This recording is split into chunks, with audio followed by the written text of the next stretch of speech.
गजनी 2008 की भारतीय हिंदी भाषा की एक्शन थ्रिलर फिल्म है जो मुरुगदास और आमिर खान की पटकथा से ए.आर. मुरुगदास उनकी पहली हिंदी फिल्म द्वारा निर्देशित है।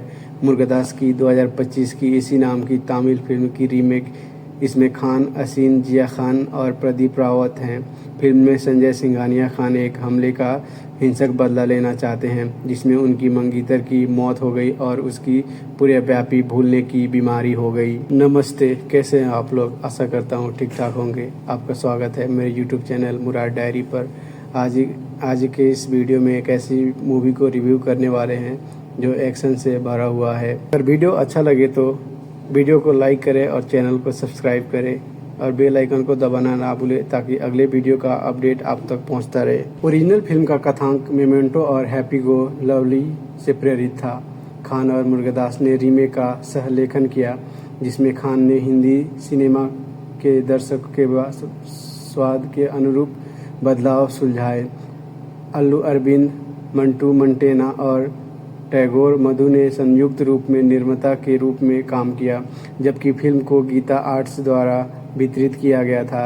ए.आर. रहमान ने साउंड ट्रैक और संगीत स्कोर की रचना की, जबकि छायांकन और संपादन रवि के चंदन और एंथनी ने संभाला। ये फिल्म असीन की हिंदी फिल्म की शुरुआत है जिसमें उन्होंने मूल फिल्म से अपनी भूमिका भी दोहराई। गजनी को 25 दिसंबर 2008 को क्रिसमस के साथ सिनेमाघरों में रिलीज किया गया था, जहां यह साल की सबसे अधिक कमाई करने वाली भारतीय फिल्म बन गई और घरेलू स्तर पर 100 करोड़ का आंकड़ा पार करने वाली पहली मूवी बन गई। ये अब तक की सबसे ज़्यादा कमाई करने वाली भारतीय फिल्म बन गई, लेकिन 3 इडियट्स ने इसे पीछे छोड़ दिया। आमिर के किरदार को गजनी द गेम नामक 3D वीडियो गेम में दिखाया गया था जो इस फिल्म पर आधारित थी। गजनी फिल्म की शुरुआत में दिखाया गया है सुनीता एक मेडिकल छात्रा, संजय सिंघानिया एयरवायस एक दूरसंचार कंपनी के अध्यक्ष के एंट्रोग्रेड एमनेसिया मामले की जांच कर रही है।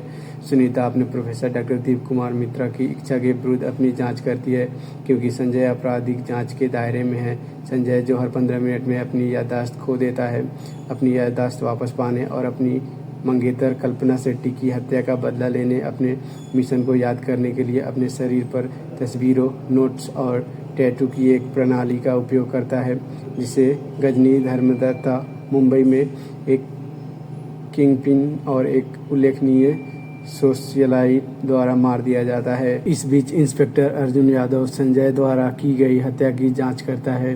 वह संजय को उसे अपार्टमेंट में हाथापाई के दौरान बेहोश कर देता है और उसके दराज में 2 डायरियां पाता है।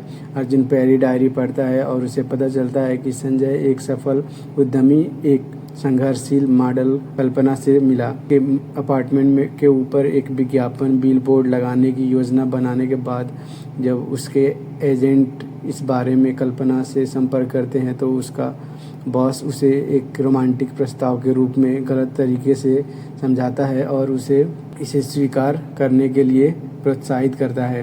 कल्पना संजय की प्रेमिका के रूप में पेश होने के फैसला करती है क्योंकि झूठी कहानी काम पर उसके प्रभाव को बढ़ाती है।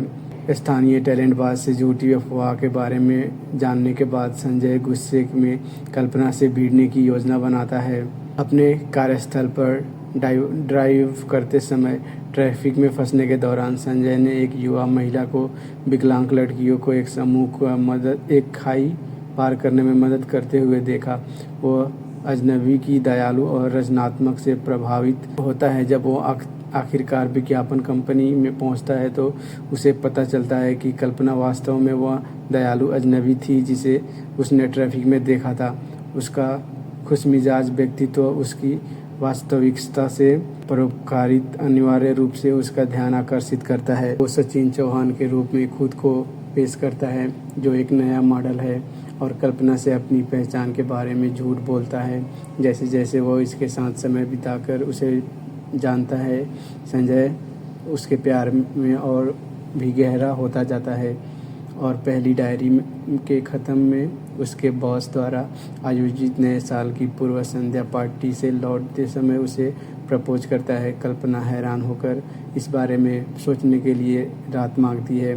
संजय तय करता है कि अगर वो सहमत होती है तो वो अपनी असली पहचान बताएगा, लेकिन अगर वो सहमत नहीं होती है तो वह दूर चला जाएगा। जैसे ही अर्जुन दूसरी डायरी पढ़ना शुरू करता है, संजय अचानक जाग जाता है, उस पर क्रूरतापूर्वक हमला करता है और उसे बांध देता है। बाद में वह गजनी को एक कॉलेज समारोह में खोजता है जहां गजनी मुख्य स्थिति है। संजय गजनी की तस्वीर लेता है और उसे मारने का फैसला करता है।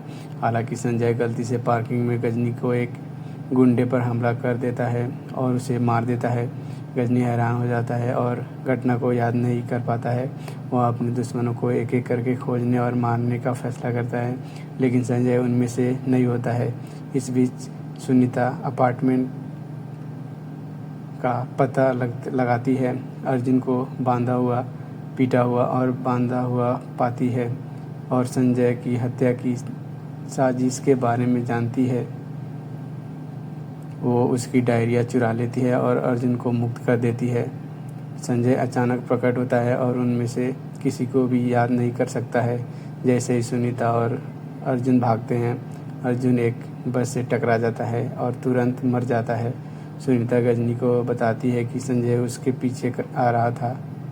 सुनीता को पता नहीं था कि उन्हें अनजाने में गजनी के बजाय संजय से बात की थी, क्योंकि वह गजनी के घर में घुस गया था। संजय उसका पता पूछता है और उसे छात्रावास में उस पर हमला करने जाता है, जहां उसे गिरफ्तार कर लिया जाता है और बेहोश कर दिया जाता है। गजनी को पुलिस संजय के सामान के बारे में बताती है और वह संजय का दोस्त बनकर पेश आता है। जल्द ही संजय के कर्मचारी और डॉक्टर आते हैं, उसे घर ले जाते हैं। गजनी अपने आदमियों को मना लेता है कि वह उसकी तस्वीरें नष्ट कर दे और उसके टैटू को ढक दे, ताकि उसे अतीत की कोई याद न रहे, बजाय उसके कि उसे मार दिया जाएगा। संजय के गिरफ्तार होने के बाद सुनीता को संजय के घर से लाई गई डायरिया याद आती है। वह डायरिया पढ़ती है और कल्पना के बारे में जानती है। दूसरी डायरी में कल्पना इस शर्त पर प्रस्ताव स्वीकार करती है कि वह शादी से पहले 3 एम्बेसडर कार खरीद लेगी। उसके पिता के पास अपनी खुद की ट्रॉल कंपनी के साथ साथ 3 एम्बेसडर कारें भी थी। इससे पहले कि वह अपने बनोई द्वारा ठगा गया।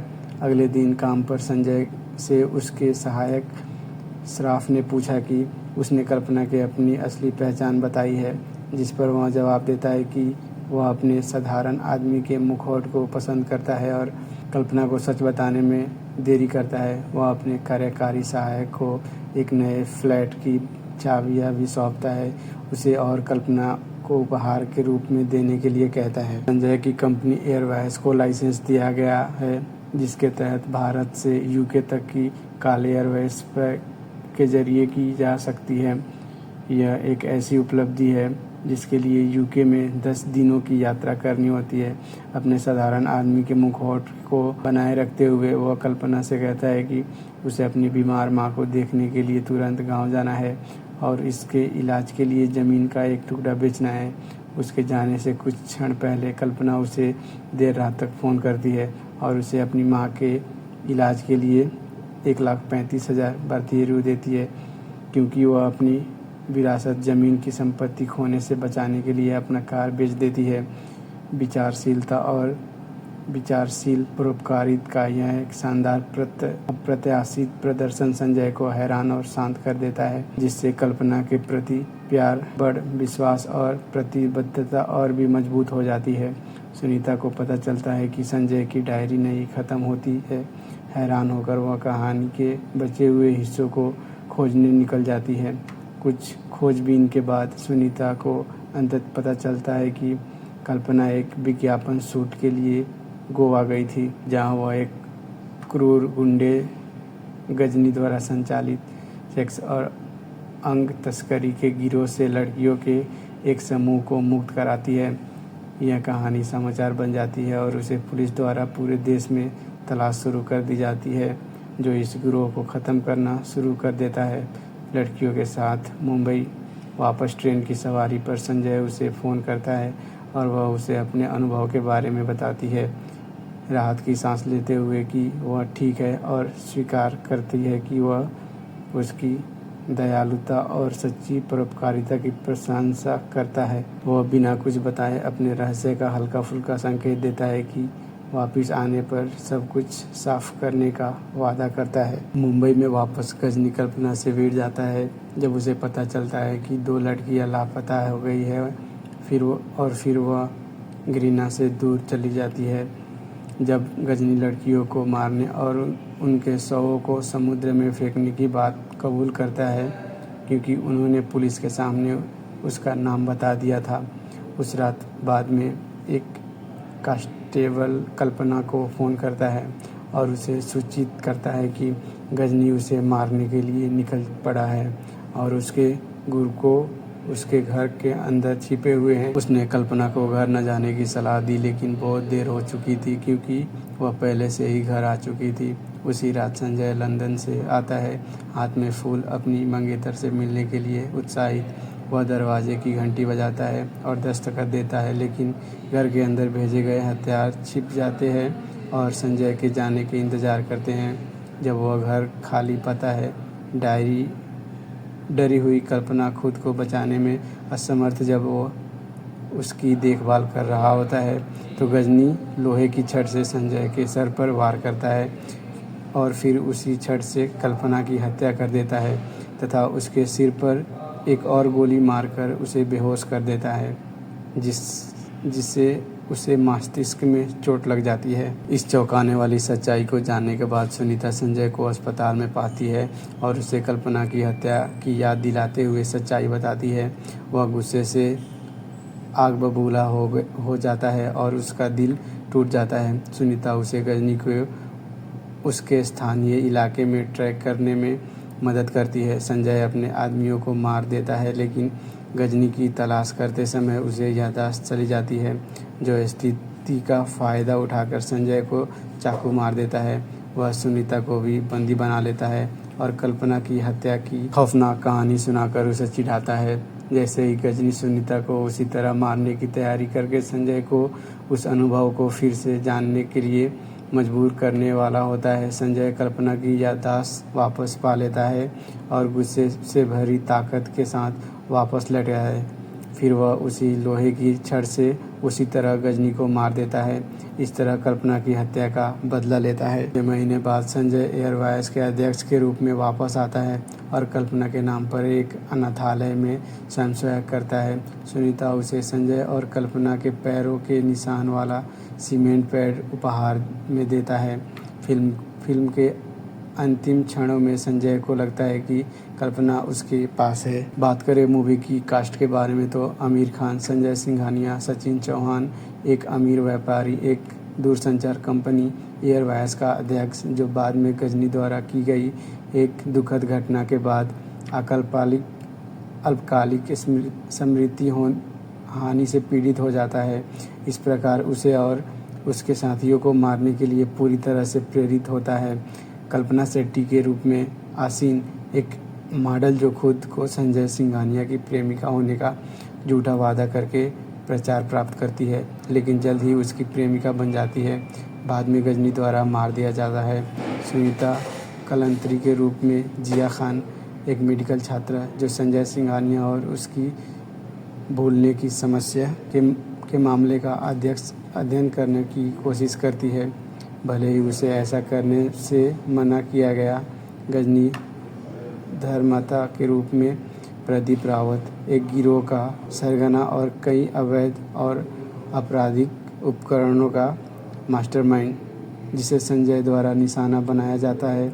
इंस्पेक्टर अर्जुन यादव के रूप में रियाज खान, एक पुलिस इंस्पेक्टर जो संजय द्वारा की गई हत्याओं की जांच कर रहा है। राजेश खट्टर द्वारा आवाज़ दी गई खालिद सिद्दीकी, पंकज श्रॉफ के रूप में संजय के निजी सहायक और एयरवाइज मैनेजर टीनू आनंद, तस्वीर कोहली के रूप में कल्पना के बादशाही तम्हाड़नकर, अमृत कश्यप के रूप में सुनीता की दोस्त सर मुरली के रूप में आशुतोष राणा, गजनी के गुरुओं के रूप में सुप्रीत रेड्डी, गजनी के गुरुओं के रूप में महेंद्र घले, हवलदार बैजयंती के रूप में विभा छिबाकर, संपंग के रूप में सुनील ग्रोवर, एक मॉडल जिसे नकली संजय सिंघानिया के रूप में प्रशिक्षित किया जा रहा है। गजनी के गुरु के रूप में राजेंद्र फिरदौसी, जुस्सावाला डॉक्टर पेस्टन वाडिया के रूप में, विज्ञापन मॉडल के रूप में सोनल सहला। बात की जाए फिल्म की प्रोडक्शन की तो गजनी की भारी सफलता के बाद मुरुगदास ने सलमान खान के साथ फिल्म का रीमेक बनाने में रुचि व्यक्त की, लेकिन प्रदीप रावत को लगा कि आमिर खान मुरुगदास के साथ बेहतर तालमेल बैठा सकते हैं। पहले यह अफवाह थी कि फिल्म का नाम कजरी है। यह तमिल फिल्म गजनी की 2005 की रीमेक है। आमिर खान, जिन्होंने अपने करियर में सबसे पहले कभी रीमेक फिल्म में काम नहीं किया था, शुरू में फिल्म करने से हिचकिचा रहे थे, लेकिन तमिल गजनी के मूल स्टार सूर्या ने उन्हें मना लिया।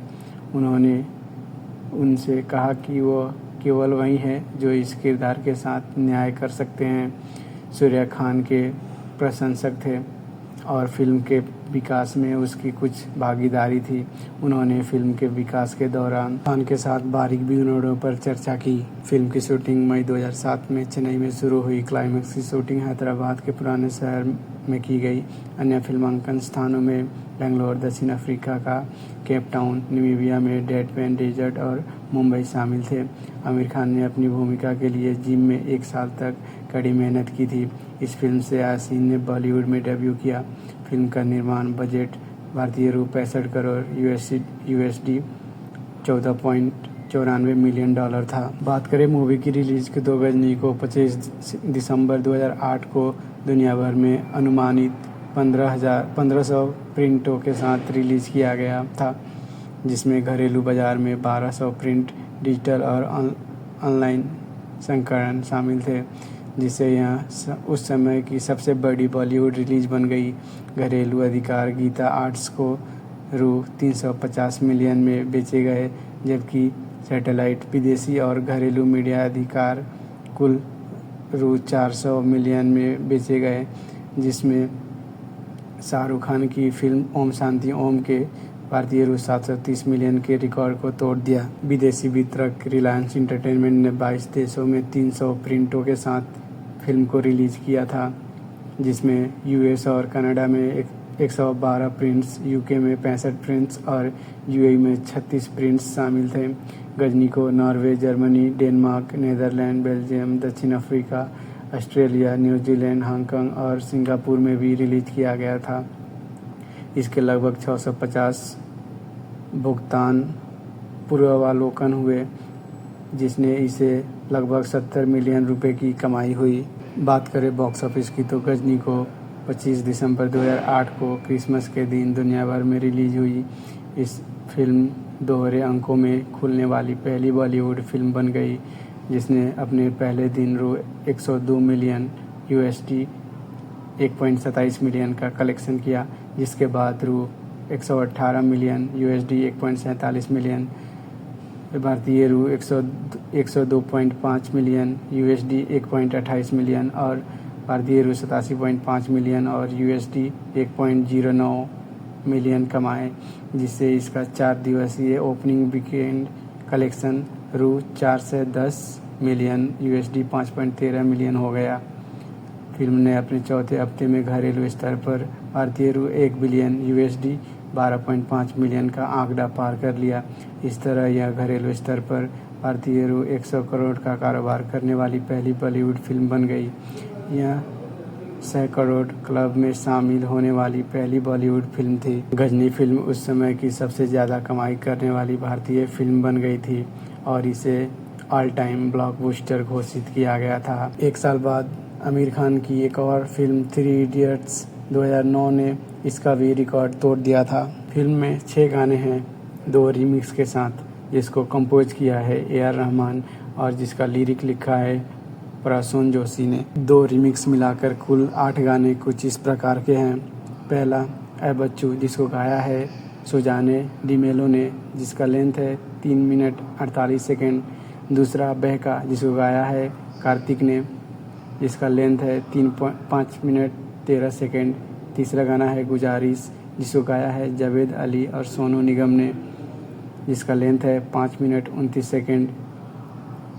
चौथा गाना है लत्तो, जिसको गाया है श्रेया घोषाल ने, जिसकी लेंथ है 4 मिनट 30 सेकेंड। 5वां गाना है कैसे मुझे, जिसको गाया है बेनी दयाल एंड श्रेया घोषाल ने, जिसका लेंथ है 5 मिनट 46 सेकेंड। 6ठा है रिमिक्स बहका, जिसको गाया है कार्तिक और उसका लेंथ है 5 मिनट 13 सेकेंड। 7वां है रिमिक्स गुजारिश, जिसको गाया है जावेद अली और सोनू निगम ने, जिसका लेंथ है 5 मिनट 29 सेकेंड। 8वां गाना है कैसे मुझे, जो कि इंस्ट्रूमेंटल है, जिसका लेंथ है 4 मिनट 1 सेकेंड। कुल गाने की लेंथ है 34 मिनट। बात करें रेटिंग रेडिफ बॉलीवुड हंगामा प्रोफेशनल रेटिंग रिव्यू स्कोर की, तो बॉलीवुड हंगामा ने लिखा गजनी का संगीत क्रिसमस रिलीज के बाद 2009 में धूम मचाने के लिए तैयार है। जब साल के अंत में बेस्ट ऑफ द बेस्ट सूची तैयार की जाएगी तो गजनी को नज़रअंदाज करना मुश्किल होगा। rediff.com ने इसे 5 सितारे की उच्चतम संभव रेटिंग दी, जिसमें समीक्षक ने रहमान की प्रशंसा करते हुए कहा यह उनके अब तक के सबसे बेहतरीन एल्बमों में से एक हो सकता है। न केवल ट्रैक शानदार है बल्कि हर एक पूरी तरह प्रत्याशितता के साथ अगले ट्रैक में बदल जाता है। भारतीय व्यापार वेबसाइट बॉक्स ऑफिस इंडिया के अनुसार साउंड ट्रैक एल्बम की लगभग 1.9 मिलियन यूनिट बिकी, जिससे यह साल का सबसे ज़्यादा बिकने वाला Bollywood music sound track album बन गया था। सिर्फ 2 हफ्तों में घरेलू भारतीय रु 162 करोड़ और विदेशी कुल 70 करोड़ करके गजनी की विश्वव्यापी कमाई भारतीय रु 232 करोड़ पहुंच गई थी। वीडियो को लास्ट तक देखने के लिए आपका बहुत बहुत शुक्रिया। चैनल को सब्सक्राइब और बेल आइकन दबाना ना भूलें ताकि अगले वीडियो का नोटिफिकेशन आप तक पहुंचे।